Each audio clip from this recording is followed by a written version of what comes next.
I got to stay home from school today because my little sister was kidnapped. You don't have a little sister. No. I might, though. It's possible that my dad had kids with other Oh, women. my goodness. Well, as far as you know, you don't. As far as I know. Yeah. We will be talking about Welcome to the Dollhouse a little bit later. Yeah. The stories of the police officers in Texas keep changing.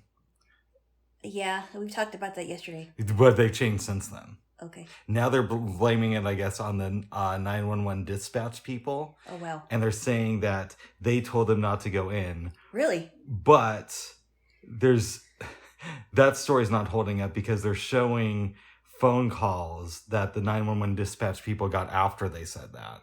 And right before they said that, where you can clearly hear kids crying from inside the building and shots going off. So that story is starting to fall apart. And it's also looking like they waited longer than was initially said by the press. And the cop who did go in and rescue those kids was an off-duty police officer. So he wasn't like a backup. No. Or anything. He was just an off-duty police officer. That guy was a real hero. He went in there to get the kids, yeah. Yeah. Did they report on the little girl that called 911 right before she got shot? Because I heard about that. I heard about that on Thursday. Okay, I don't know about that. They didn't go into specific cases, but they said that they were still getting 911 calls after the police were told that the situation is safe inside. And they were getting 911 calls where you could hear shots in the background. And some people speculated that they didn't actually kill the gunman, but that he committed suicide. But that's up for debate too. Okay. So this whole story is falling apart. So I'm not going to make any assumptions because we still don't know the exact story of what happened as far as the police and the dispatchers are, as far as they're concerned. But I'm sure eventually we'll figure out what's going on because, remember when you hear about plane crashes and they have to obtain the black boxes? Absolutely.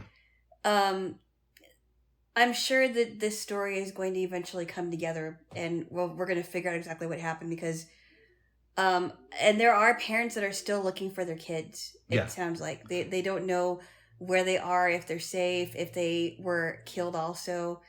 It's just a horrible story all around. It is. I don't think we should make assumptions. The only one that I will make is let's assume that the police are lying in this situation because their story just keeps changing.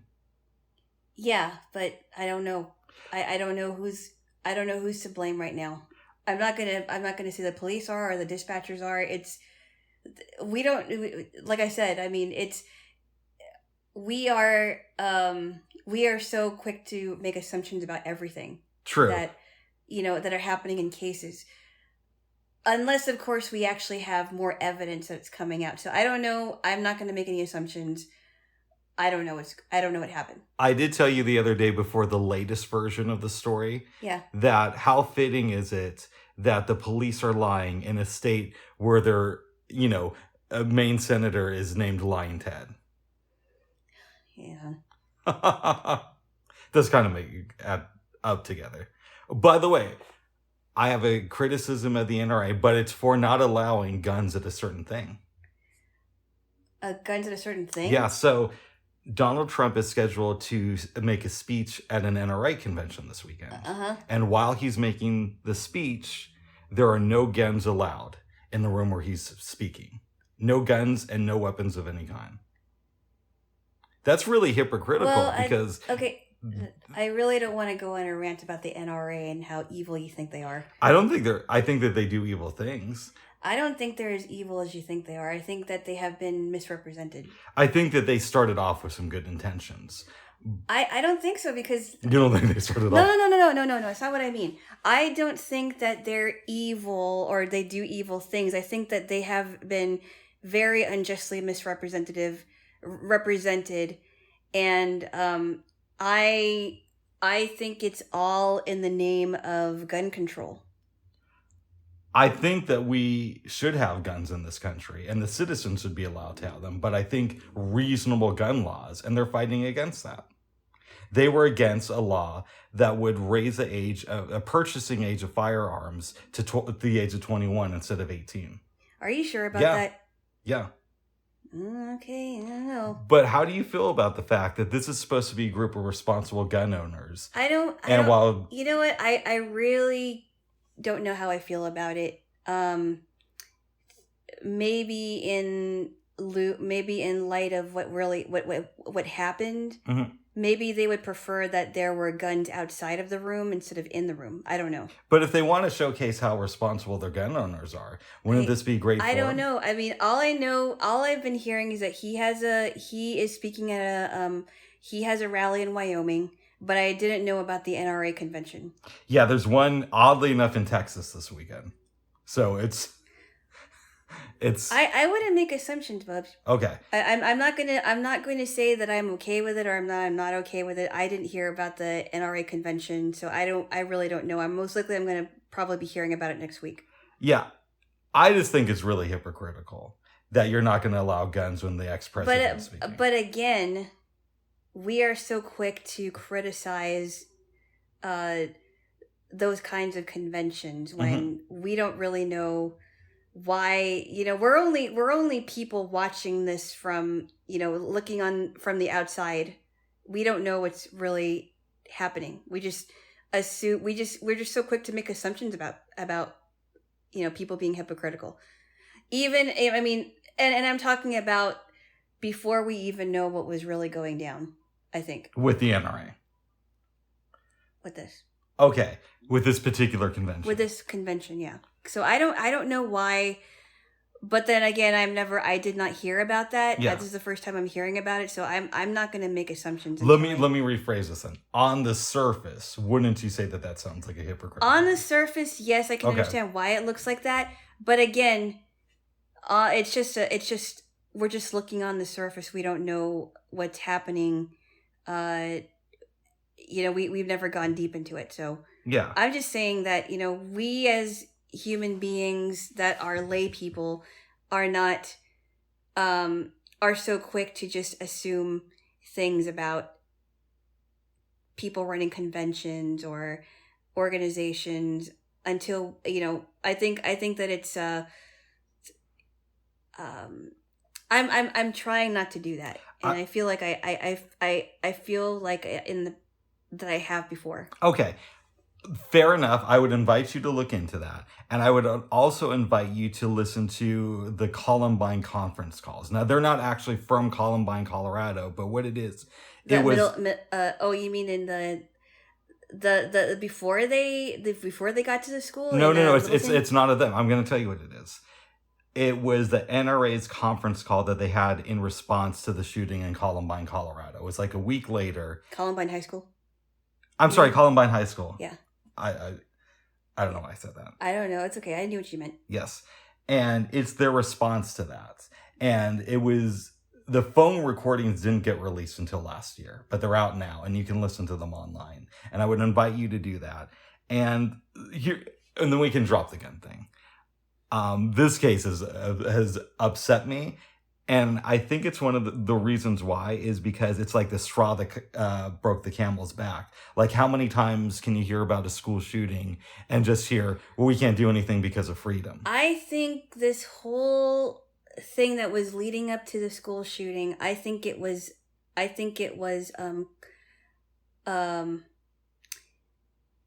not cultivated. I think it was exacerbated by what happened with George Floyd last year. Okay, well, even if we go with that, look at all the cases of school shootings that happened before George Floyd. Yeah, no, I'm not at all discounting that. I'm just thinking that, the George Floyd thing was really bad. That didn't look very good. But then you've got other people that are clearly mentally unstable. Yeah. And they're smashing things and they're killing people. I mean, look at all the shootings that have been happening in Chicago since then, and they've been happening every single week. Every single week, there's people. There's black on black crime. There's children being shot and killed, but they're not being reported. So if you want to go there, yes, there's been a lot of shootings, and a lot of them have been happening in Chicago. Right. But they're not being reported. But there's also what's not being reported, and at least not heavily, is the 3 other school shootings that happened within a week of the Texas shooting on Tuesday of when we're doing this. So there's a lot of stuff that's going underreported. And then, of course, you've got the Virginia Tech shooter. That was really horrible.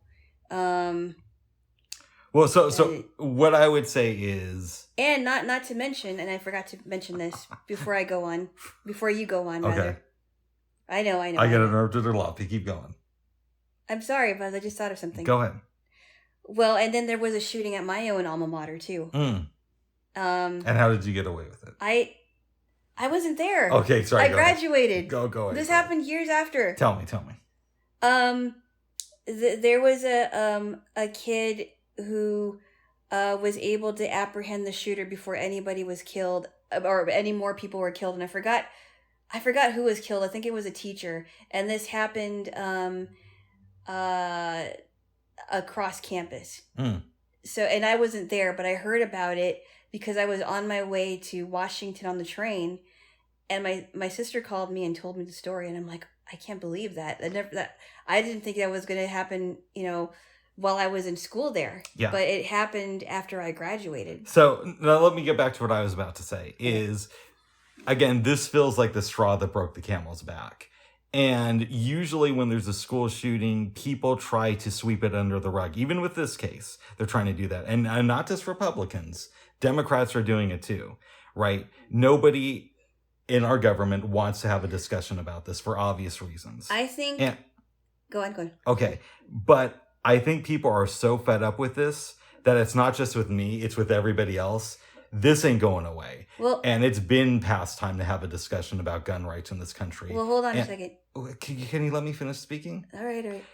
And it needs to be real, because I do believe in gun rights. I do believe in freedom. But I also believe, just as somebody should have a freedom to buy a handgun, a kid should have a freedom to go to school and not worried about whether or not they're going to get gunned down, right? Mm-hmm. And we need to have a real discussion about reasonable gun laws. And I think if politicians, it looks like they're blowing this off, because they've said that they're going to have a discussion about this in 2 weeks. So they're trying to sweep this under the rug. But I think people are getting so mad. Even Tucker Carlson is starting to say anti-cop stuff on the show. So anti-cop stuff, or about these cops? Okay. About these cops. I should clarify that. He's not anti-cop. No, I don't think he is. No. But if it's getting to that point, they might get away with suppressing this, but the next one that comes along, people are going to be rioting in the streets.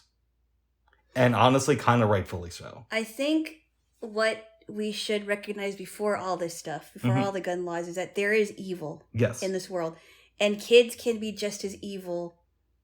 Young teens, I guess I should say 18-year-olds, right? Mm-hmm. Kids who just turned 18 can be just as evil as the guy down the street who would massacre people in a church.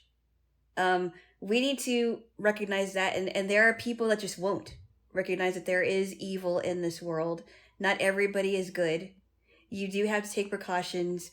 You have to protect yourself if you need to.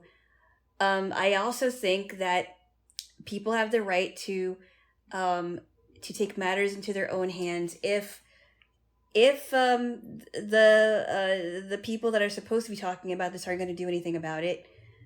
And I don't think that the government, I don't think that we as a society need to look at the government for every single answer, because if they're not going to do something, then, why do you think people are making their own firearms? Well, here's the thing. I don't think that we should look to the government for the answer of everything. The problem is they set the laws. And so just have reasonable laws. So let me ask you this. Mm-hmm. Do you think it's reasonable to require gun owners, when they purchase a weapon, to not only have a criminal background check, but a mental health background check? Not everybody. Why not? No, not everybody, because they're... and I don't know, and this is somebody that doesn't... This is coming from someone who doesn't own a gun. I've never bought a gun. Mm-hmm. I've been around guns because my dad has guns. My dad had guns. And he knows how to use them. But I I don't know what the process is when a person does get a gun, because we can agree that the conceal and the people that have conceal and carry license are not really the problem. If they had a proper background check. If they had a proper background check, but I would agree with you. I don't even know if they even do that. See, this is why they should have it. No, but you're assuming that they don't have them. I don't know that they even go through a vetting process, or maybe they do. Let me tell you what I've read. Real quick. So, in the 1990s, Clinton passed the Brady Bill, not related to the Brady Bunch. Okay. And what it said was that there should be you go in to buy a handgun, and you have to wait 5 days for them to do a background check. So that makes it sound like, well, okay, we already have reasonable gun laws, but there's a lot of loopholes. For example, you don't have to have a criminal background check if you go to a gun show and buy a firearm, or if you buy one off the secondary market. So if I know your dad's visiting town and I want some protection to protect me if my Jaylo gets a little bit crazy, I could go to your dad and say, hey, you should be thinking about protecting me, bud. Protecting you. I could go to your dad and say, hey, Mr. Jaylo, I'd like to buy a firearm off of you. He could sell it to me without any background check, without any awareness of whether or not I can use it, and it's considered legal. I just think that we should close those loopholes. But I think that it's a lot more complicated than just requiring everybody to get a background check and a mental evaluation or a psychological evaluation. Right, but that's part of it though. Because we got to start somewhere. So I don't know what the answer is, honestly. I can't. I've never been around somebody who had a gun that clearly shouldn't have a gun. I've been around responsible people that keep their guns safely hidden away from their children. Yeah. And they're actually teaching their children about gun safety so that if they had to use one in the future, they know what to do. I've been around people that have been to gun ranges and learned how to shoot that way. So I really, this thing is just so complicated. I just, and the psyche, and the thing I have a problem with psychiatrists, right? Go ahead. The psychiatrists and the psychologist communities, they seem to want to fix things with just giving somebody a medical prescription. And we both know that because there's an opioid problem in this country, some people shouldn't even have prescription drugs. Absolutely. And I think maybe there should be a talk about that too. I think there does need to be a talk about it. Listen, it is a complicated thing, but we need to start somewhere. And yes, there does need to be a talk about medication, but there also needs to be talk about gun regulation. I know we can talk about both at the same time. So I need to look for that bill that I just heard about the other day, and I think it's called the HALT bill, and it's supposed to keep people that have mental problems out from ever buying guns. Yeah. So I have to look at that bill, but I think it's starting there. So and also we need stricter punishment for people who don't keep track of their guns, who let their kids have access to their guns, who just sell them on the secondary market and don't do any background checks. We need stronger laws against those people because they're also bad people. Who don't do background checks? Yeah, so if I buy a gun from somebody and they don't do a background check on me, it's like a secondary market thing. Well, they're also part of the problem. They're not being a responsible gun owner at that point. I don't know if I go that far with them. Why not? Because if they decided on their own to not give somebody a background check, I just don't know. I mean, well, okay, but let's say that gun's used in the shooting, and we know that this happens because it happened in Columbine. I believe they had an adult buy the weapons for them, and I don't know if that person got any jail time or not. But I think that the people who do that are just as responsible. Because they're selling a weapon to somebody who kills other people. They're just as responsible. Well, they should. I know. Okay, so I'll say this. I would agree that they should absolutely not sell a weapon to a child under the age of 18. Yeah. An 18-year-old should not be having a gun unless they actually know how to use one and they know how to use one responsibly. But for sure, children are not children should not be allowed to be sold a gun. How this kid got a gun, I don't know, but clearly he should not have had one. Mm-hmm. And somebody's been able to supply him guns, however that is. I don't know if he got it online, but we're finding a little bit more about this kid and how he was able to obtain a gun. It doesn't sound like his grandmother had a gun or his mother had a gun. Yeah, and it's also interesting to me, too, that now in this country, bartenders are considered partially responsible if somebody has too much to drink in their bar and goes out and kills somebody. But we don't have the same standards for people who own gun shops. Now, I actually don't think that bartenders should be held responsible for that. But if we're going to apply... Because they decide to drink a lot. Yeah, but if we're going to apply that standard to bartenders, we should apply it to gun owners as well. Yeah, I just don't know. Or gun sellers. I just don't know. It's such a complicated issue because guns can be used for good. Absolutely. To protect a family of 5. To protect somebody when someone is trying to go after them. You know, I mean, guns can be used for good. Absolutely. But I think the difference is that alcohol also can cloud the judgment of somebody because it's a mind-altering substance. That is true too. And again, don't get me wrong. I'm not one of these. I am a liberal, but I'm not one of those liberals who say we should have no guns. I think that's ridiculous. That is ridiculous. That's absolutely over the line and an overreaction. But I am one of those liberals who says we should have guns in this country. Private citizens should be allowed to own them, but there should be a couple of rules, a couple of laws, and that are kind of makes the barrier to entry hard, but not impossible. Yeah. Yeah, so I think we should conclude by saying that there needs to be a bigger discussion. Yes.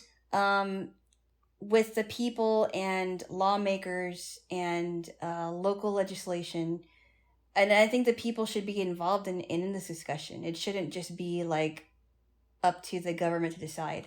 And real quick, I want to reiterate this. I think if our politicians keep trying to sweep this under the rug, as they're trying to do right now, then the next time something like this happens, people are going to go crazy. Because I think the people are just fed up with this. So it's either we have an intelligent discussion right now about this, which doesn't seem to be happening, or we're going to face like big protests in the very near future. Like I wouldn't be surprised if this boils over by the end of summer. But what do I know? I also thought things were going to come to head with Russia a lot sooner. So. Oh my goodness. Yes. I have a feeling that this summer is going to, and unfortunately, this summer is going to be filled with a lot of riots. I do agree with you with that because of what is going on with everything really. Yeah, like it's not going to be.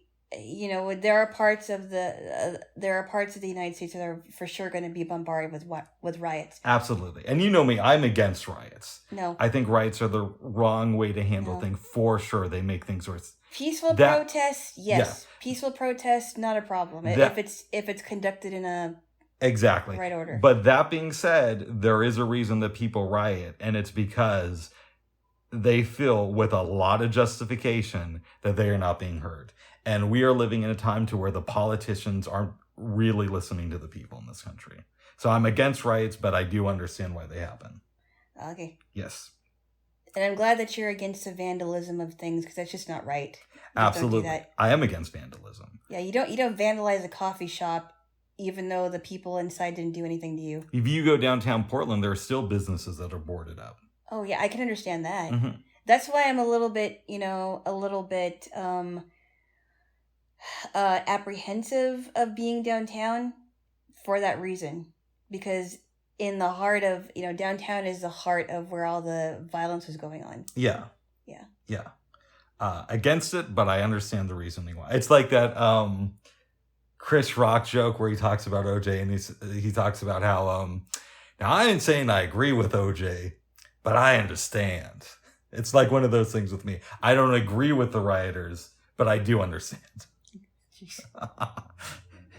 He was paying $40,000 a month for food. All right, I won't do the Chris Rock bit. No, don't. I'll never hear the end of it. Oh my goodness. We need to watch some of his comedy sometime. Not his dumb movies, but his actual specials. Was he in the movie The First Kid? Oh, no, I'm I sorry. don't That know. was He's Sinbad. in a lot of dumb movies. I'm sorry. That was Sinbad. Okay. And that wasn't even that good a movie. It was okay, but yeah. I don't think that Sinbad makes good films, but I have seen some of his comedies, and I've like some of his comedy. What am I, 3-year-old? Some of his comedy specials. Okay. Yeah.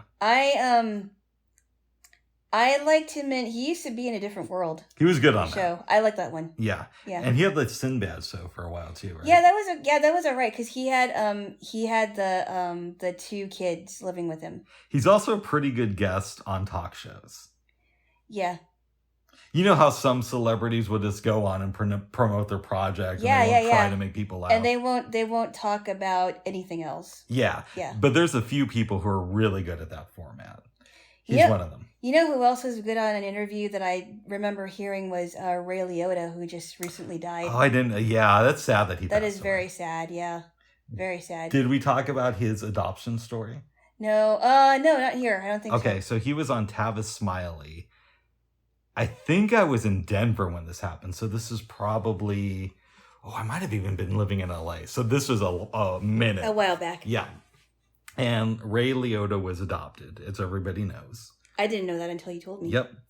Mm-hmm. So, I don't know. I'm guessing it was around the time of Goodfellas. He does an interview with some magazine where he mentions this. Mm-hmm. And a lady who gave up her son for adoption reads the article and says, I know that's my son. Mm-hmm. She reaches out to him. They agree to have a blood test, and it turns out it was his birth mother. Wow. Yeah. Did they keep the relationship going? I believe so. Wow. He seemed like a nice man from what I could tell. He seemed like it too. He seemed like a very down-to-earth person. I think on his his interview, I think he might have been on Ellen. And this was years ago. We don't like Ellen. I don't like her anymore after what I've been hearing. I can't support her after the George W. Bush stuff. Sorry, keep going. That's old news, all right? Okay. I can't support her because she comes off as being really, really nice, but I've heard that she hasn't been very nice to her staffers, and she wasn't. Anyway. But she was nice to Ray Liotta, as you were about to tell me. Yeah, you're right. I think that was her show I heard him on. But anyway, I think he was talking about his kids. I think he has like a couple of kids and his family, and he just seemed like a down-to-earth person. Yeah, it's unfortunate, but yeah, at least he died in his sleep. From what it sounds like, yeah, his last days were good. Oh. So that makes me feel hopeful. Did he have a heart thing go on? I don't think they've determined it yet, and if they have, I haven't heard about it. Wow. Yeah. Yeah. I know that I remember when Natalie Cole died, and I was very, very shocked about that. I remember that because that was like 6 weeks after my mom passed away. Yeah, that was New Year's Eve, 2015. Mm-hmm. It was, and my sister told me this on New Year's Day, I think it was. It was right before I left to go back to Washington, and she's like, Natalie Cole died. And I've been hearing stories about she spent Christmas with her sisters and her family, and I read that she really, it seemed like it was really, the holidays were really nice for her until she died. That's good, at least. Yeah. You know who else died recently that we didn't really talk about was, at least not here, was Jewel, who used to do a lot of songs with Dr. Dre and Snoop. I don't even know who that is. She's on the song Dre Day at the very end. She is on the song Dippin'. Mm-hmm. She did a lot of stuff with them. Oh, that's right. You told me about her the other day, and I'm thinking, I don't remember her, but I probably would hear her if I knew her voice. I probably, yeah. So supposedly, she gave up doing secular music a while ago and was just doing Christian stuff. Uh-huh. Yeah. But I like her secular music. The same thing with, Denise Matthews, who used to be a part of Vanity 6.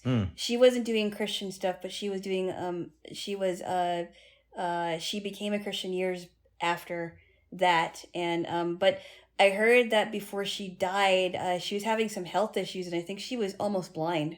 Ooh. And I think she had like one kidney or something. But she was a strong lady. She came from Canada, and Prince discovered her somewhere. I forgot where it was, but she was in a really bad place when she became a part of Vanity Six. Here's a dumb question for you. Yeah. I don't know the Christian music world that well. Okay. And you're familiar with it, but you don't go that deep in it. Well, it depends on what it is. Okay, so here's what I'm wondering. Yeah.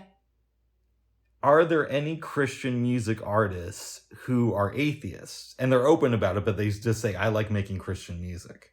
I think that would be very, very hypocritical if somebody would openly call themselves atheists but sing Christian songs. It's kind of weird. Interesting. Why would you ask that question? I was just curious about that. Because they kind of did that on that episode of South Park, right? Where Cartman becomes a Christian music star. But he's not? Yeah, he's not a Christian. But he's trying. I think I saw part of it and I didn't like it. Oh, that episode? Yeah. I loved it. I saw part of it. Where the Christian music executive calls in Cartman and he's like, we have some problems with this record. And Cartman's like, yeah, but it shows how much I love Jesus. And then the guy says, yeah, but in some of your lyrics, it kind of makes it sound like you're in love with Jesus. Yeah, I think I saw part of it. I didn't like it very much. I was like, oh, well, okay, I guess I can give them credit. They'll make fun of anything. That's true. That's all I'll give them credit for. Otherwise, I'd rather not watch it. It's very hit and miss. Like, sometimes South Park is so brilliant that I'll watch an episode and then I'll start rewatching it from the beginning. And other times I'll watch it and I'm like, you guys are being too obvious with this stuff. I remember there was one Christmas, I think it might have been in 2003, or yeah, somewhere around there. And my cousin was kind of into South Park at the time, and they had like a South Park marathon on Comedy Central. And there was some of it I was watching and I'm like, oh, okay, I guess some of it was a little bit funny, but at the same time, just like, I don't know why he's watching this. Huh. It's weird. I do remember when I was a young 18-year-old, which doesn't seem that long ago. Mm-hmm. I was a part of a program with 19 other blind kids. And this was the summer before I started as a senior at the blind school. And some of my friends were into South Park. And one of the people that was the staff, part of the staff of this program was laughing. And I'm like, okay. I don't know why. I don't know why it's so funny. But okay, whatever. We had a discussion the other day, I don't think it was here, about Eminem. Yeah. And how it's weird to me that he comes out as this rapper. I don't think Eminem is like really homophobic, but some of his lyrics, if you read them, you could see, oh yeah, that's super over the top homophobic. Yeah, and do you think that he is a wife beater or an abuser of any kind? Because no, but I've never heard the full song. I've heard clips of it, and I think he did the song called the clip of the song Kim. I love that song, but I don't think he is. But let me finish my point here, Jaylo. Okay. So he has homophobic lyrics. Yeah. And GLAAD comes out against him. Yeah. I don't believe any artist should be censored. Yeah. So I was against GLAAD doing that, yeah. But at the same time, I understand why you would think he was homophobic, right? And tons of women's groups were also against Eminem. I believe, and I could have this wrong, when he performed Stan at the Grammys with Elton John, it was either GLAAD or it was some women's organization said, we're going to protest you unless you give us like a free ad talking about our organization. Oh, geez. So this is how deep it went. Yeah. That's kind of a little too far. Okay. Yes. And it's so weird to me now that Eminem is, I don't want to say embraced, but he doesn't get the hate from gay and lesbian groups or women that he used to back in the day. In fact, you'll hear a lot of women talking about how much they love his music. And I don't get that either. Well, it kind of goes to that thing about if you're around long enough, you go from being feared to hate it to just part of the mainstream. To being a part of the mainstream and to being somebody that, oh, okay, well, he's just a staple now. Everybody knows him. But it's like he still does lyrics that are over the top. I know. I just don't get it. I don't understand. It's like, if you don't like him, don't listen to him. And that's exactly what I didn't do. I didn't... that's exactly what happened with me. I just never really went deep with his music because I'm just like, I don't want to hear that. I don't like his newer... I don't hate it, but I think his newer stuff is just boring and rehashed of what he used to do. But there was a period of time between the Eminem show up until Encore. Encore, I think he started to really go downhill. Where I thought he did some good albums and some really... interesting work. Maybe it's because, when he was up and coming, he was like, in his late 20s, right? 99, 2000, right? This is when he was at the height of his fame, and into 2002 with Lose Yourself, right? Mm-hmm. And the Eminem show. Yeah, but I think maybe because he's getting older, he's probably like in his 50s now. Either that or late 40s. Late 40s, like he's getting older. He's probably matured some, or at least you would hope he would matured some, and his stuff isn't what it used to be. And there are people that get older that are able to be more innovative with their craft. So maybe he just is not hitting all the right buttons because he's just getting older. It just sounds stale. Yeah. But I guess that's also a problem with being an artist, is it's hard to keep up with the time. So I remember hearing a review of an album he did within the last 5 years. And he was attacking Trump and attacking celebrities. So everybody was pretty much the butt of his attack. Right. Or at the brunt of his attack. Exactly. The reviewer said, well, it's cool that he's attacking Trump and the celebrities, but maybe the reason he's doing it is because he's so out of touch with the rest of the world that that's the only thing he can do, right? Is attack a politician and some famous people. And that's what he did when he came out. Oh, wow. Right? So he didn't go in as hard on George W. Bush as I think he should have, but he did a song against Bush. And he also would make fun of celebrities in his early music. And now it's like that's his only connection with the outside world. At least that's what it seems like if you listen to his music. Right. Yeah. Yeah. So I respect what he did, but the newer stuff, not my thing. Yeah. Yeah. Yeah. He should either, stick to what he knows as far as talking about himself a little bit. Or maybe he should just retire from rapping and do something completely different, like sell real estate. Right? Just retire. Just enjoy your money. He's probably made a lot. Yeah. Work for Taco Bell. Right. Or go on tour. Just be a novelty act and play all your old hits. I'd go overseas, because a lot of musicians have done that, and they've been recognized all over the world for that. They've been touring, playing their old hits because everybody loves their old hits. And they've been making a lot of, they've been enjoying themselves doing that. I regret, Babes, not going to see the Up in Smoke tour in 2000 when it came to Portland. Because there are so many great artists on that bill. You had Dre, Snoop, Nate Dogg, who I'm never going to get to see live. Yeah. Ice Cube, who I did see live. Eminem. I think the Dog Pound was on that tour, and a few other acts who are associated with Dr. Dre. I don't know why he didn't do it, but Eminem could easily do something like that. They could do an Up in Smoke reunion tour tomorrow, and it would sell out across the country. Yeah.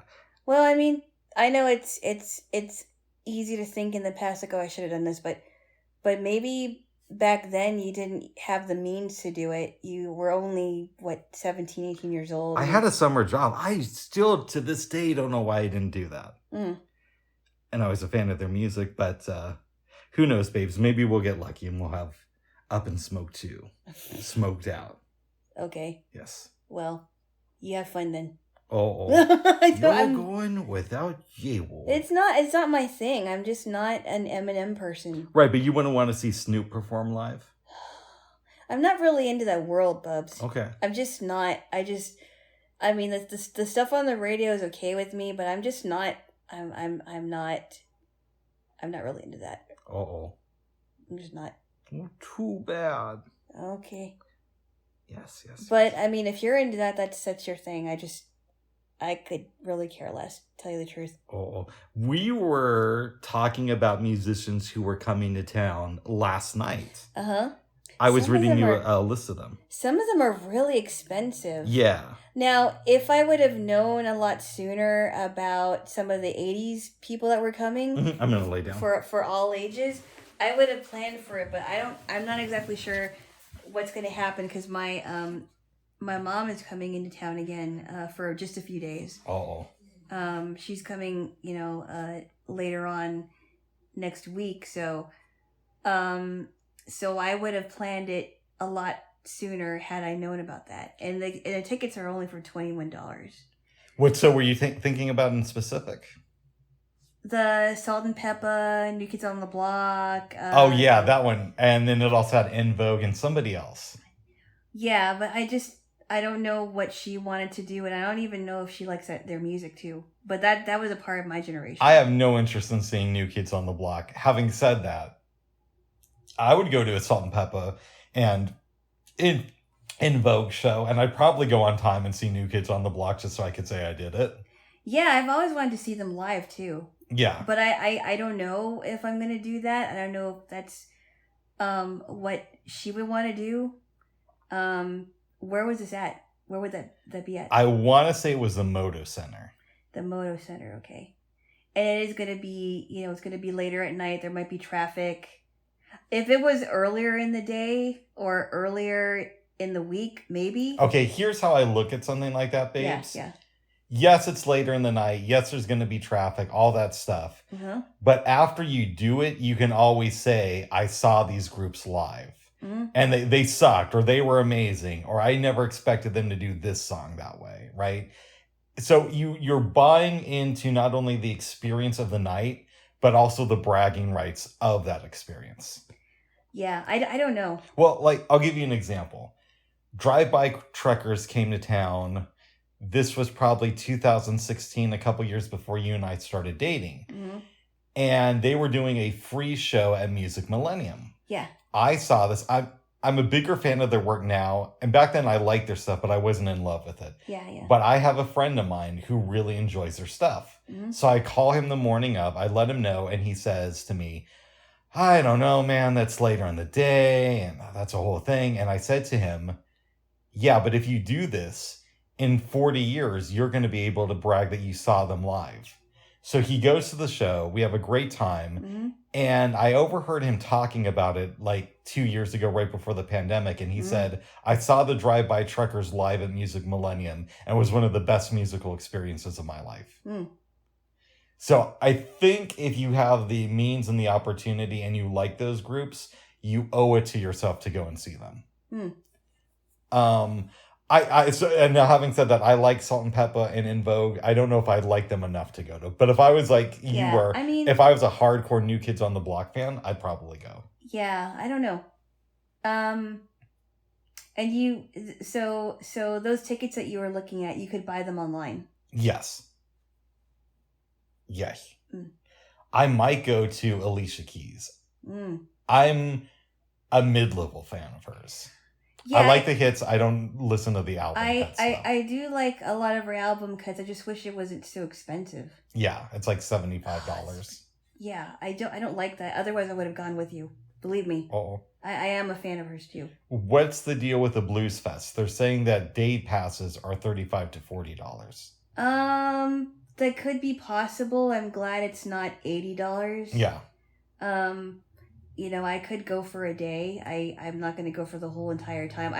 My only concern is that it's hot. I know. That's my only concern. And if it was like it was 3 years ago where it was really nice and cool and it was just perfect, for sure.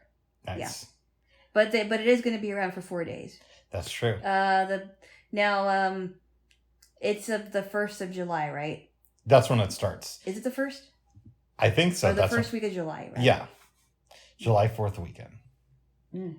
Very good there, Jaylo. We'll discuss that more in the future there, Jaylo. That's right. Yes. Because I could easily, have $35 to $40, no problem. Nice. Yeah. That's Well, not a good. problem. Good. I would encourage you to think about the New Kids on the Block show. Only because you're a fan. Yeah, that is true. Yes. And you could tell your But then I would have to find someone to go with. Why? Yeah. Well, I would have to figure out well. They have ushers there. They do? Yeah. They have to, just in case there's a problem with the seating.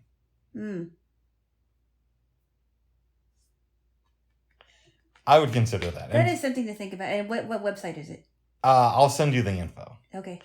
Because the website I was just looking at was just a list of the artists that are coming this summer to Portland and the ticket prices. But we can check that out, babes. Yeah. I don't know. It's more fun to go with somebody. I don't just like to go one. I've never been to a concert by myself, like that kind of concert by myself. I might be able to be talked into going.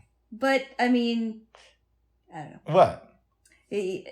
I like Salt and Pepper and I like In Vogue. I'm not the biggest New Kids on the Block, but when they're playing, I'm not going to be looking at you and saying, "Oh, this is ridiculous." Like, I can get into the fact that you enjoy it, especially if everybody else there is having a good time. Okay. Yeah. Yeah. So let me know, and if you're going to go, I might be able to be talked into going with you. Okay. Yeah. Okay. I'll send you. And I think you would. I think we both would like In Vogue. Absolutely. For sure. And because it's for all ages, I think a lot of people would really enjoy it too. Yes. And so, and if Mom wants to go, I don't know. Or you can go with your mom. Or just tell your mom you're coming to hang out with me for a little while. You'll be back later, and then you tell her that you saw New Kids on the Block. Ah. Yes. Okay. So we'll look into that there. Jaylo. Very good, babes. Very good. So they're still on sale. That's what it looked like on the website. Okay. Yes. Maybe later today we can double check on that. We can do that. Okay. Yes. Jaylo. Yes. We watched an episode of The Wire yesterday. Yes, we did. What did you think about that? It was crazy. It was good, but it was crazy. I think that let's start with the main points, and then we can kind of talk about the other supporting things that happened there. Tell me. The main storyline was the police wanted to talk to Shardine and Flipper so that they can get more information, and they found out about people that died in Orlando's, specifically Keisha Michaels, who she died in the house party. The house party. A couple episodes back. Yep. And other people have been found dead in the meantime. And they thought, well, I think Shardine knows more about this. And of course, D'Angelo was in the mix because he goes there a lot. And we already know that D'Angelo is a player. And Shardine was living with him by this point. Shardine was living with him. I suspect that she doesn't know about his girlfriend and their child. No, she does, because it came up in an episode. Oh. Where he goes to get something to eat, and she says something like, how close are you? She looks at a picture of his kid and is like, cute kid, how close are you with the mom? Something to that effect. Oh, I forgot about that part. Yeah. Is that the one where he gets a cake and a soda? I think so. Okay. Yeah. Okay. And it's not the one with the soda. And he's just eating the cake in front of her and drinking the soda. I'm just thinking, I wonder if she's thinking, can I have some of the cake? Oh my goodness. I don't know. I just think about that stuff. Like, they're eating a really good cake and it's like, can I have some of that cake? Oh my goodness. And he's like, you can have some cake. And then he gives her a CD by the band. She puts on I Will Survive. And You're Never There. Yeah. Yeah. Yes. Or Never There, or whatever. And then she comments, this is a horrible video. Oh my goodness. Anyways, back to the show. So Lester and Kima work on her, and they eventually take her down to the morgue to see Keisha's body. Because she didn't know that she said that she did not hear about her death. Lester tells your girl Chardine what they said about Keisha on the Wire tap. Mm-hmm. And she ends up leaving D'Angelo. Yep. Mm-hmm. But also in this episode, near the beginning, Lester sends out detectives to do research and get information about Avon Barksdale's legitimate businesses that he's trafficking money through. Yep. So they're starting to put the pieces together with that. They have an old boxing photo of Avon that Lester got, but they don't have any like real new information of what he looks like. Yeah. He's investing in a basketball player, and as a result, they're having a tournament in the hood. That's right. And Carver. Oh, sorry. Go ahead. And Herc and Carver are watching this game go on. But because of that, they're able to get like updated info of what Avon looks like because they see him and they have somebody point him out. Yeah. So now they have a sense of who to really target. They know who to target already, but they have more info on him. Meanwhile, Omar, because Omar is doing his thing, he's talking to Joe. This is after the boxing. Right. The basketball. Game. Yeah. Yeah. Meanwhile, Omar is talking to Joe, who's I guess he knows Avon. Well, so Joe is he's like friendly competition. Yeah. He has his area, Baltimore, and Avon has his area. They try not to beef too much because that's bad for business. They don't really like each other, but they realize that they need to be respectful of each other's territory. And Joe also sponsors basketball players to funnel his money out of the hood. Yeah, so that's who he is, basically. Right. And so Omar is saying, I want you to keep an eye on Avon so I can get some info on him. And I think Joe is willing to do that because... What? Omar gives Joe drugs that he stole from Avon's crew. In exchange, he wants info that Joe already had. So he's not saying spy on him. Okay. He's saying, give me the digits where I can reach him. Tell me a little bit about his activities. Oh, that's right. That's right. And then Omar proceeds to watch from the club, or watch at a payphone, and outside of the club. Yes, Orlando's. And gets. That's what I said. Okay. That's what I was trying to say. All right. And then keeps calling him from Weebay's number, but it's an emergency call. And they have to answer and use payphones because that's part of the protocol. And if you know anything about your man Avon, he's very anal about keeping the protocol, which I like. Yeah. He doesn't break the rules even for himself, so he goes outside. Yeah. Then we hear shots fired. Omar isn't successful because Weebay comes back, but it causes problems. And that's kind of where the episode is. And Omar's hit in the shoulder, but I don't think he's injured that much. No. Yeah. I think this is a really good episode. What's your take on it? Yeah, I do. I don't think it's as complicated as some of the other ones, but it's definitely complicated. And I am glad that Chardine left D'Angelo. Oh, real quick. This is also the episode where Herc and Carver get money from, I want to say, Weebay. Yes. And it's it's 22,000. Yep. They only turn in 15. Yep. And they get called out on it by your man Daniels. Yeah. But it turns out that the money just slipped out in Herc's car. Yeah, it did, yeah. What does this episode teach us about the boring side of police work? So in so many procedural shows we'll see shootouts and these big arrests, and that's like the glamour side of it, right? But this episode talks a lot about paperwork because you have Lester at the beginning of the episode telling policemen, go out, I want you to research these businesses, and I'm going to go down to this county office and do that. And I'm going to get all the pages of this file. It's important stuff, but it's boring. Herc and Carver, they had the sexy, we're getting your money, but then they have to count it out, and then it's boring, right? Yeah, right. Well, I think that's good that they show that, we got to keep track of these bundles because we need to do investigation on where this money came from. And I think they did a good job about, showing people that, yeah, you got to do this even if it is boring. Yeah. Every piece matters. Every piece. All the pieces matter. All the pieces matter. As my man Lester would say. Oh my goodness. Yeah, I like that one scene where he's showing Chardine his little miniatures. Yeah. And explaining, nope, I just sell them. It's a hobby of mine. And she's like, oh, this is really cute. And she's like, you like that one? And she's like, yeah. And he's like, oh, why don't you just keep it? Because it shows human aspects of both characters. So Chardine can be a stripper, but she can also think something is cute. Lester could be like by the books and also just be a nice guy at the end of the day. I think he really is a nice guy. Yeah.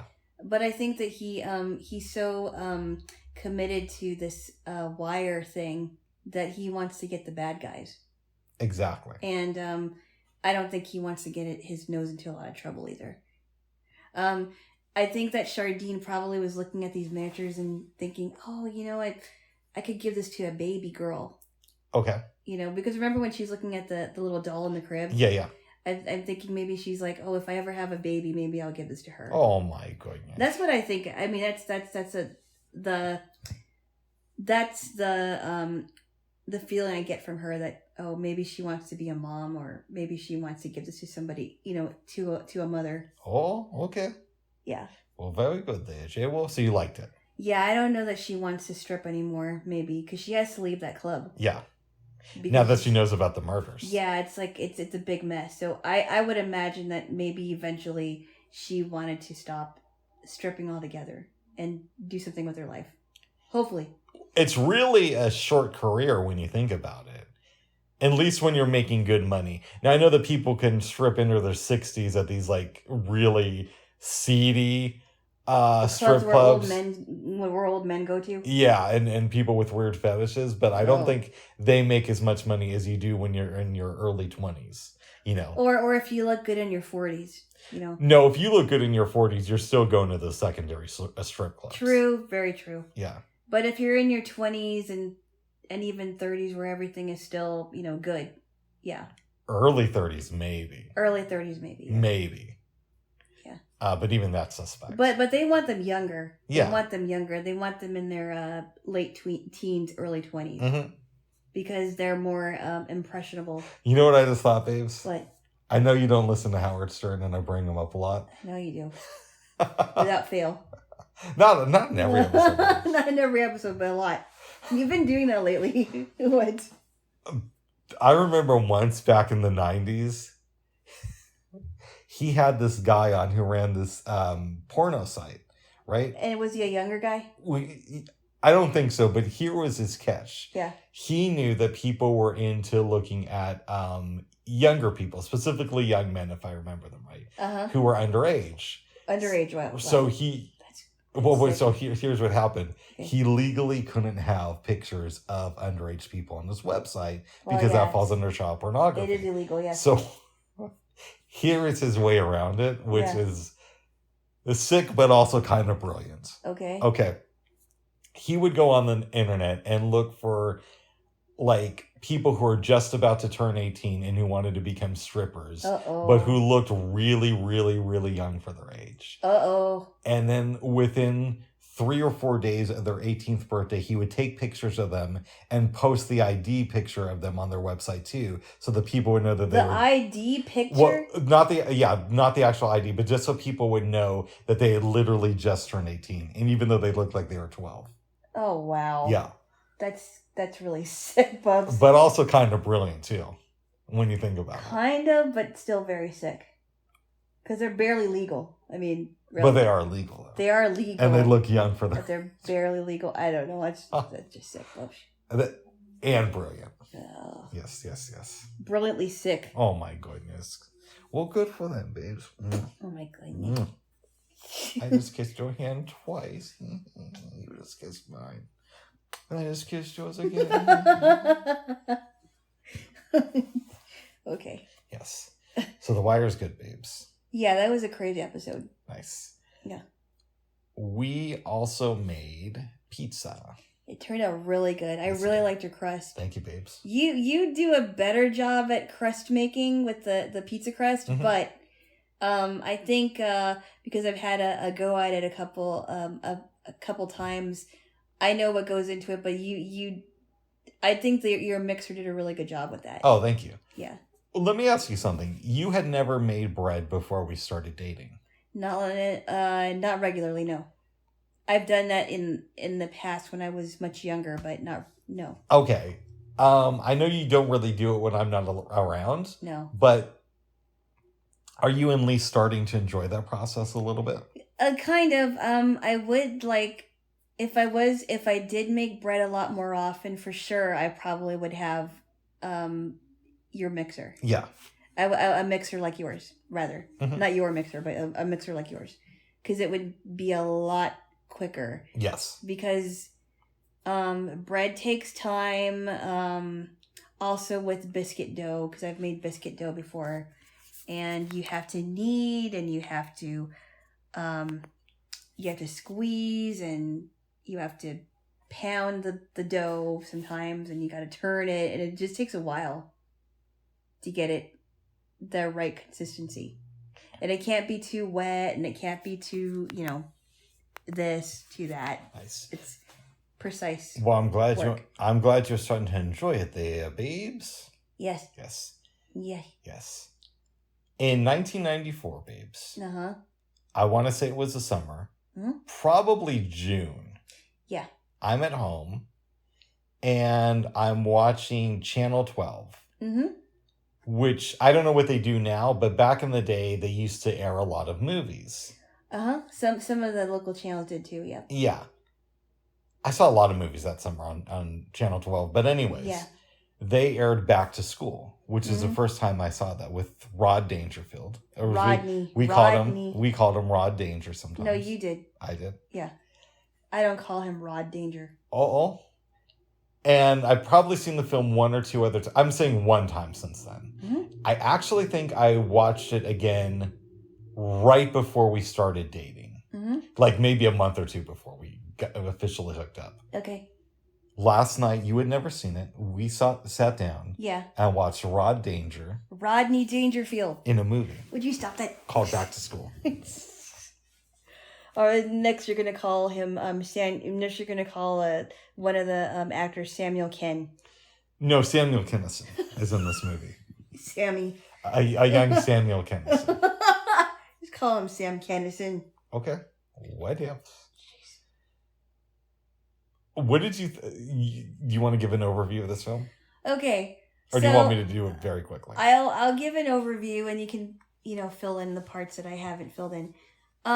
So basically, Rodney Dangerfield, what's his first name? Something Mellon. Something Mellon. I forgot what his name was. What was it? I'm bad with names, babes. It's gonna drive me crazy. Anyway. Wasn't it like Thurgood or some highfalutin name? Thornton. Thornton. That's what Mellon. It was. Yeah. Anyway, Thornton Mellon has been married. Sounds like a rich person's name. It does. But he's not. Yeah. He's a rich person, but he's not like a snob. He's not a snob. He's actually really nice. Yeah. Thornton Mellon is the CEO of a toy company. Is that correct? I think it's a department store company. A department store company. But they sell toys too. But they sell like tall and fat toys. Correct? That's one of the things. They mainly specialize in clothes. And clothes. But they also sell like Mellon toys. Yeah. Which are like the big fat Melon Patch Kids. It's kind of funny. He's married to this rich snob named Vanessa. Clearly, they don't have a good relationship in the beginning when you see them together. Because they're getting ready for their anniversary. They've only been married for 5 years. He goes to see... He gets a call from his son, Jason, who's in college. And Jason wants to look, good in front of his dad. And he's like, you know what, Dad, I really have to go. I'm busy. I'm getting ready to dive. But he's like the towel boy for the diving team. And he only has one friend whose name is Derek. Played by Rob Downey. Robert Downey Jr. Yep. I think his name is Derek. Nice. Yeah, I think his name is Derek or whatever his name is. I forgot. But he's like the sidekick, and he's really in love with this girl named Valerie Desmond, who's very popular. And she's going out with Chaz. Played by Terry Farrell, who would later go on not only to be in Star Trek Deep Space Nine as Dax, but also as Joey in the much beloved Hellraiser 3. Uh-oh. Yes, but that's a story for another time. Okay. A young Terry Farrell. Yes. Which I thought she did a really good job in this movie. She did. And so Thornton has a horrible anniversary party because everything about this party was Vanessa, her friends, the food they had, whatever. She was pretty much in control, and not that long after they got divorced. Yes. And Lou was his limo driver. He's like, okay, Lou. And I guess that's his best friend, too. That's the implication I got. He's like, okay, Lou, I think I know what I'm going to do. I need to spend more time with my son, Jason. Let's go drive 300 miles and spend time with him at his college. Yes. It comes out that Jason is not really a member of the dive team. No. And in fact, he's thinking about leaving school. Rodney Dangerfield talks to him and is like, hey, you don't want to drop out of school. Smart people stay here. You could become really intelligent. You could do anything. And remember, you're a melon. Right. You're a melon. You're a melon. The kid says, well, Dad, that's easy for you, but you never had to do this. And he's like, I'll do it with you. I'm going to be a student. I'm going to be with you. I'm going to work with you. Now, during this whole thing, Thornton Mellon completely is a slacker with his work. Yeah, he gets into the school because he donates a bunch of money to him. He donates a bunch of money. He is a slacker and he does all these parties. But his son Jason is really, really studying because he wants to take it seriously. Mm-hmm. And he's actually the responsible one. Meanwhile, his rival Chaz gets on the diving team, but he does it as well. Yeah, but he thinks that the reason the coach let him on is because of his father. Yes. Which actually wasn't true. But Chaz puts that in his head as well. Now, then you have that snobby British professor named Philip. That's great. Yeah, and I forgot who he's played by, but Sally Kellerman is his English teacher. Yep. He's like in love with her. This film has a lot of connections to Star Trek.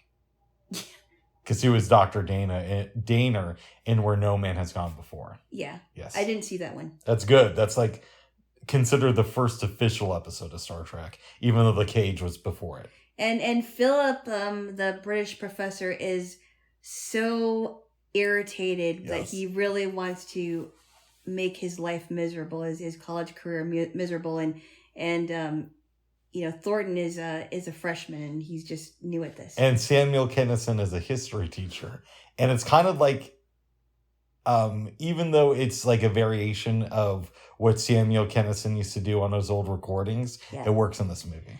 It does. I think I did think that it was great that Thornton Mellon kind of went down to his level. Yeah. And sort of shot back at him and he was just like, good answer. Good answer. He didn't know what to think because he's like, oh, he beat me at my own game. Sam Kinison reminds me a lot of one of my dad's friends when I was growing up. Did he go, say it? Ah! No, not quite like that. But he was really intense. He kind of. He was a nice guy. But yeah, he used to buy me ice cream. Oh. Yeah. And he reminded you of your dad's friend. Sam Kinison never bought me ice cream, but Sam Kinison... My dad's friend reminds me of Sam Kinison. But he wasn't quite like him. He wasn't, but funny and all that stuff. Okay. And he used to get drunk a lot. Ah! Yes. Did he go, ah! I don't think he did that. Say it. But anyways. I don't know. He falls in love. Mm-hmm. Rodney Dangerfield falls in love with your girl, Sally Kellerman. But. Who was Diane, yes. There's also issues because the British dude thinks that he's faking. There's a party. Rodney Dangerfield is there with his nieces. Who were actually the young college co-eds. Yes. The young girls. And he has to take this big academic exam to pass. They had to be oral exams, and they had to be taken in, I guess it was the auditorium, right? I don't know about that. It was some office. It was an office, and this was happening over the PA system. Was it? No, was it? I don't think so. I'm sorry. No, it wasn't. It just sounded really echoey in there. Yeah. It was happening in front of the dean. Yes. With all these professors. And the dean wanted him to succeed because he donated a lot of money to the school. And his name was Dean Martin, which is kind of funny. I don't think his name was Dean Martin. That's just what your man called him. Dean Martin, okay. Yeah, but I don't know if that was his character's name. That's what it sounded like to me, like it was. I think that's just what Rodney Dangerfield referred to him as. But in any event, he takes a test, goes to watch his son dive, and then finds out that he passed the test. All D's. You passed it. All D's. He gives a commencement speech at the end, and that's basically where the film wraps up. I thought it was really funny when it's like, don't go, well, I know that you want to go somewhere, but my advice is don't go. Move back in with your parents. Let your parents figure it out. Oh my goodness. I thought it was really funny. This film is not believable at all. No. But for some reason, it still works for me. I'd give it a strong 7. I would too. It was just really funny. I liked the music. I just thought there was a lot of hijinks. I thought Rodney Dangerfield gave some great one-liners. Yes. So funny. Yes. He made it work. He really did. He did. And I also liked him and the diving coach's rapport. That was good. Yeah. It was a good film. Yeah. Yes. Robert Downey Jr. is really good in it too. And even the guy who played Chaz Osborne. Yeah. Yeah. It works. He was I thought it was really funny that who was the one that was watching him? That there was a camera that wasn't too far from his head. Who are we talking about? So Chaz Osborne was going to dive. Yeah. And he made a horrible dive because... Oh, Robert Downey Jr. was doing all these tricks on people. At one point, he flashes up some glass, which, the light gets in somebody's face. He's making noises. I thought that was good, too. So it worked, babes. Yeah, it was a funny movie. And, yeah. Yes. Yeah. In 1996, I am into independent films. Mm-hmm. And I keep hearing about this movie called Welcome to the Dollhouse. I never see it, but it stays in the back of my radar until last night. Mm-hmm. We watched this film, and let's just say you and I do not see eye to eye on this movie at all. No, I did not like it at all. I thought it wasn't...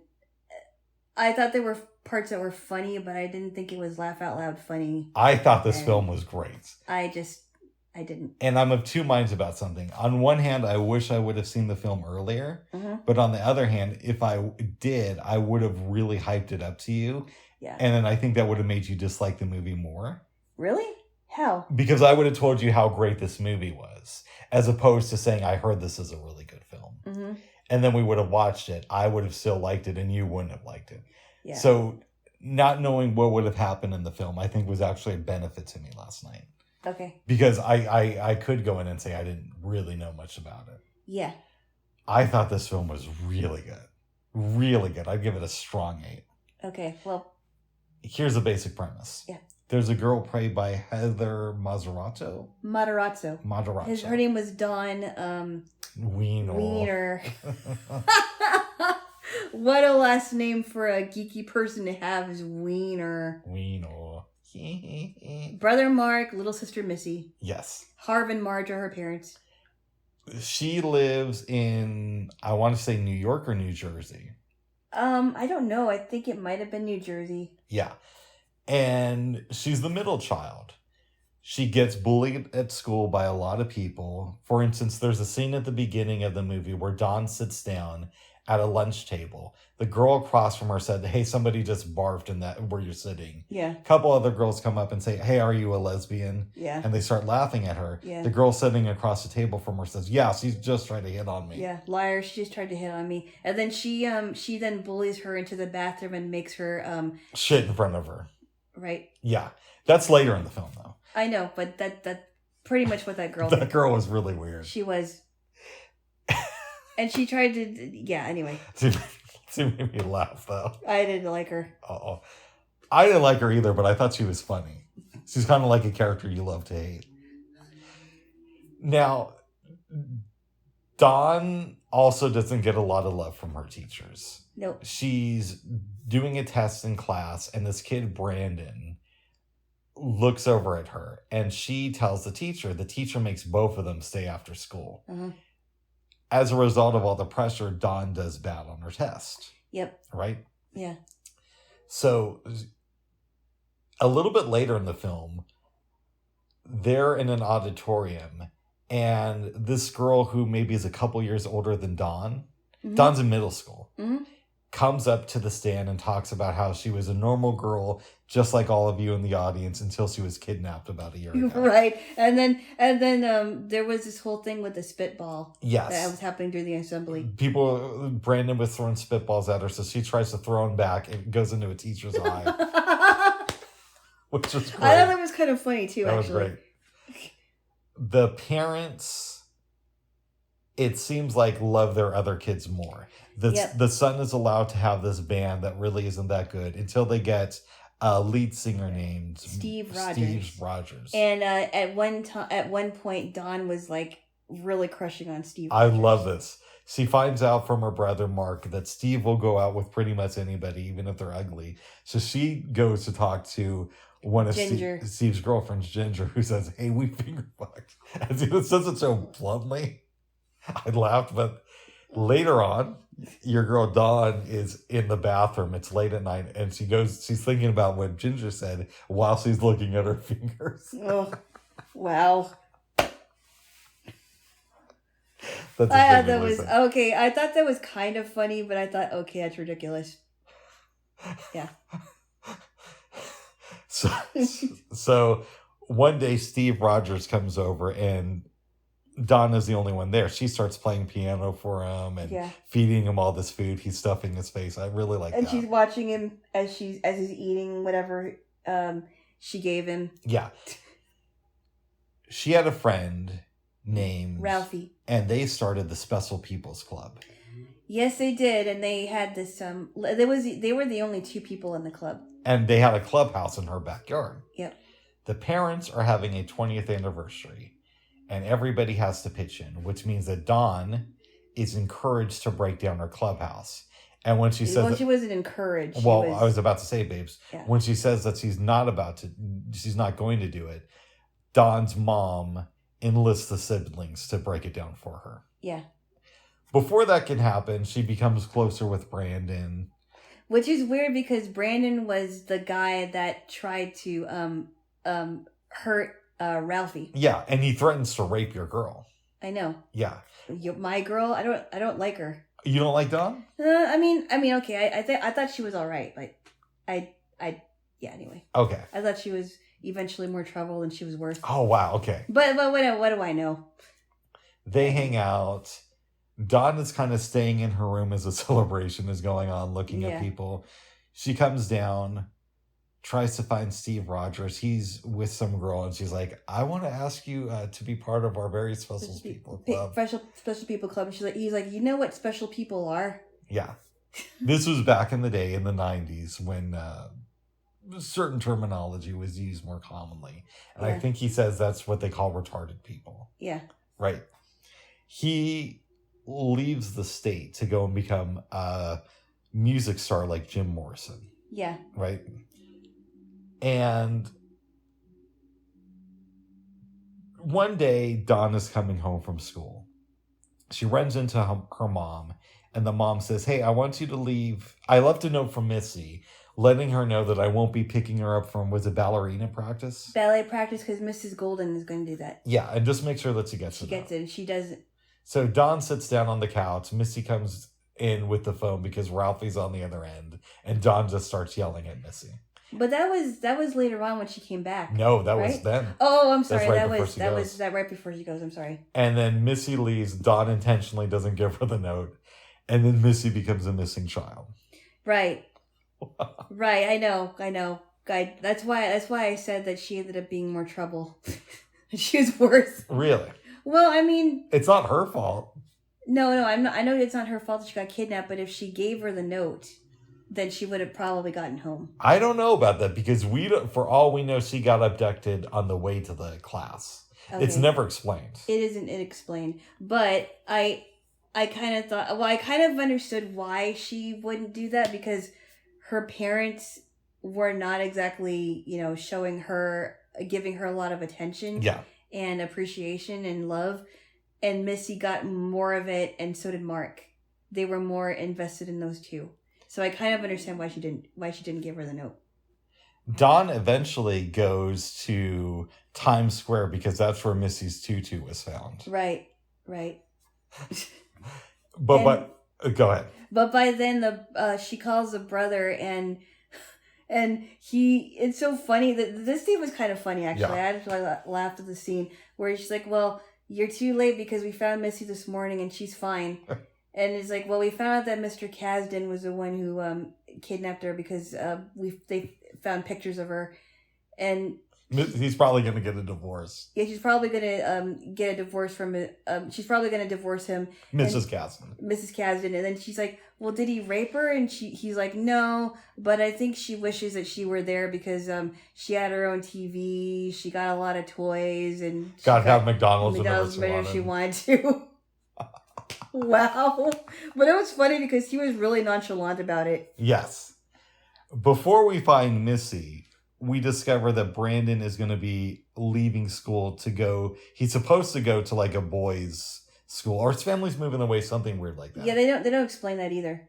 She comes over to say goodbye, and Brandon says, "Hey, if you love me, you'll leave with me right now."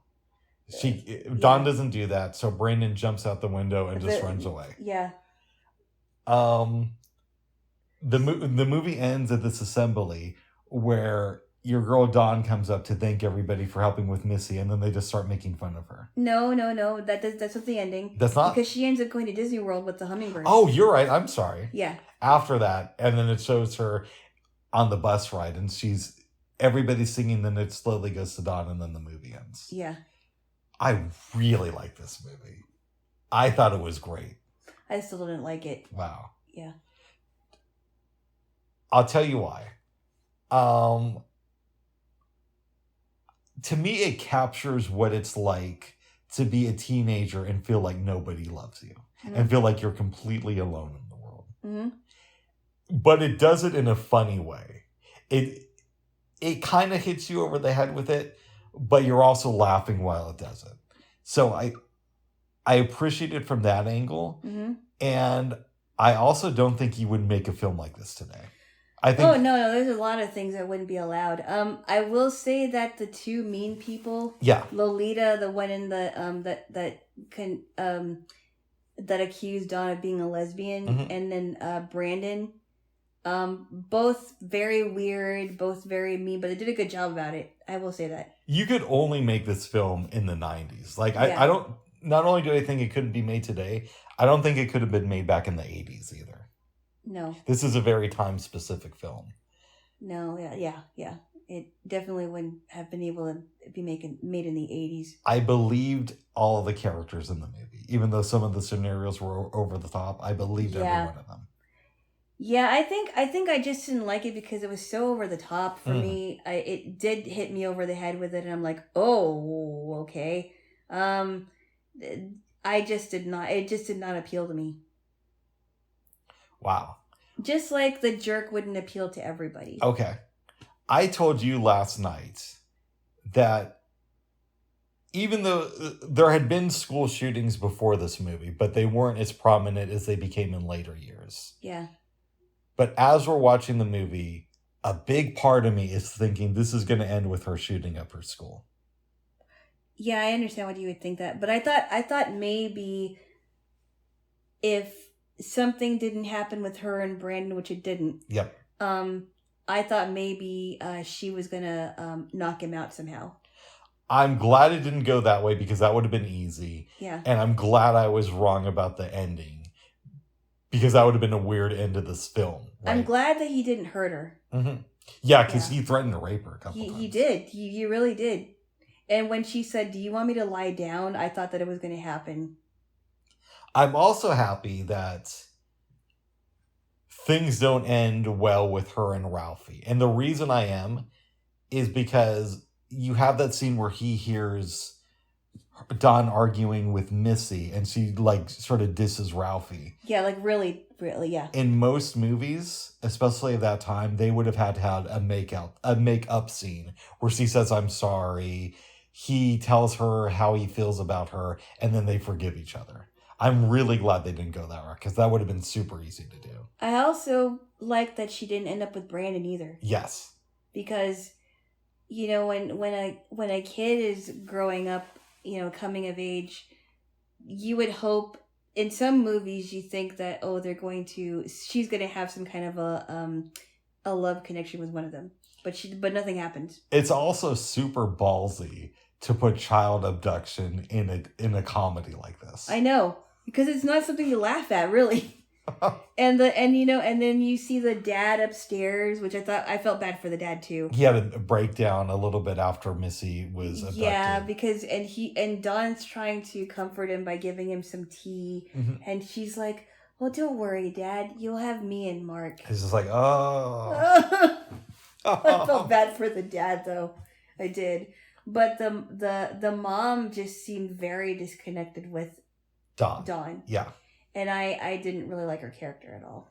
I didn't like her character, but I believed her. Yeah, I did. If that makes sense. Yeah. That she was more invested in Missy because Missy was younger and she was, you know, cuter. And also Mark, because he was the only boy and he was in a band and a good student. Right. And he wasn't causing any problems. Exactly. But it just seemed like Dawn was getting into trouble just because of how she looked. But it really wasn't her fault. Yeah, and the band is bad. It's very bad. But it works in this movie. Like the song they sang at the 20th yeah, that was fun. That was fun. And Steve was a good singer for how he was. Mm-hmm. And I think that the reason why the band was so fun was because of Steve. Exactly. So, you know. Strong recommendation for me. Alana didn't like it. No, I didn't. Oh. Does this film, though, even though you didn't like it, yeah, do you want to see other movies from this filmmaker? Todd, whatever his last name I don't know. Possibly. I don't know. I mean... You said that you saw the movie Happiness. No. I did not. Oh, but you've heard I said I heard about Happiness, but what I heard about it didn't sound like something I wanted to watch. Oh. He also directed that. Yeah, I think that was his follow-up. And I think it's also another dark comedy, but judged on what I've heard about it, I don't know if I want to watch it. Oh. Yeah. Oh. Well, I'm sorry you didn't like it there. Jaylo. Yes. Does any part of you, though, relate to Dawn? I mean, you say that you hate her. No, I didn't say I hated her. I just said I didn't like her after a while. Mm. And I kind of thought she was a little bit manipulative. Oh. When it came to the Missy and the note. And I also didn't like the way she treated Ralphie either. I didn't like the way she treated Ralphie. I thought that was over the top. But she was also a 7th grader. Yeah. I will say this. I didn't think she was stupid. No. And I also thought that she definitely had fight in her. I thought she was definitely assertive when she could. Even though for the majority of the movie she was very timid. Yes. And I thought, oh, come on, girl. But then I thought, wait a minute. I went through a timid time in my life. There was a time where I didn't think that I could stand up for myself. I wish I would have known you back then. Oh, no, I don't think I would have liked you back then. Oh. I don't think you would have helped. Oh, I would have helped me. Why do you wish that you have known me back then? Because I never get my way. No, I don't know. But I will say that she kind of reminded me of a girl, and I didn't know this girl very well, but she was very nice to me. Mm-hmm.